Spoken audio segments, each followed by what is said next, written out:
পৃথিবীর কক্ষপথে লাইকা ছিল সর্বপ্রথম জীবন্ত প্রাণী। পৃথিবীতে ফিরে আসার সুযোগ না থাকায় লাইকা প্রাণ হারায়। মহাশূন্যে লাইকা মাত্র কয়েক ঘন্টা জীবিত ছিল, পরে শারীরিক বৈকল্যে মারা যায়।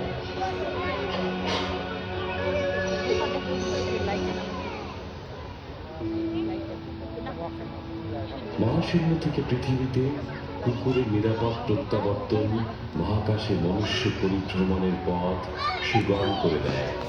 মানুষের ক্ষুদ্র মস্তিষ্কের উদ্ভাবনী শক্তি এরপর সম্পূর্ণ স্বয়ংক্রিয় ক্যাপসুল নির্মাণ করে।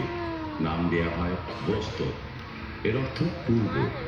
গোটা বিশ্বকে অবাক করে দিয়ে 1961 সালের 12 এপ্রিল বস্তক 1 মহাশূন্যে একজন মানুষকে নিয়ে পৌঁছে যায়। এবারই প্রথম কোনো মানুষ পৃথিবীর বাইরে এবং এর কক্ষপথে পৌঁছে। এভাবে মহাশূন্য দৌড় প্রতিযোগিতায় সোভিয়েত ইউনিয়ন জয়ী হয়।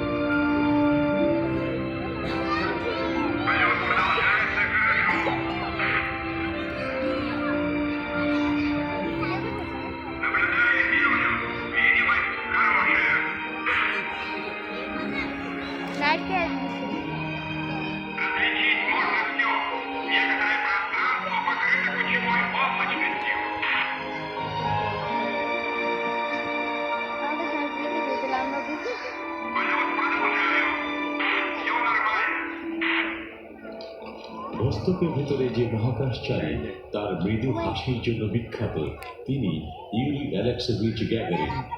Все работает отлично. Все отлично работает. Идем дальше. Заря-1. Вас слышу очень слабо. Самочувствие хорошее.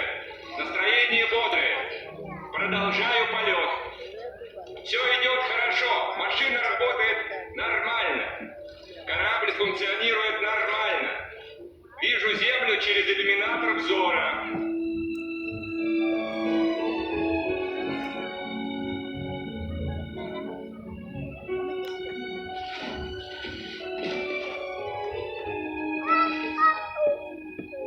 Заря-3.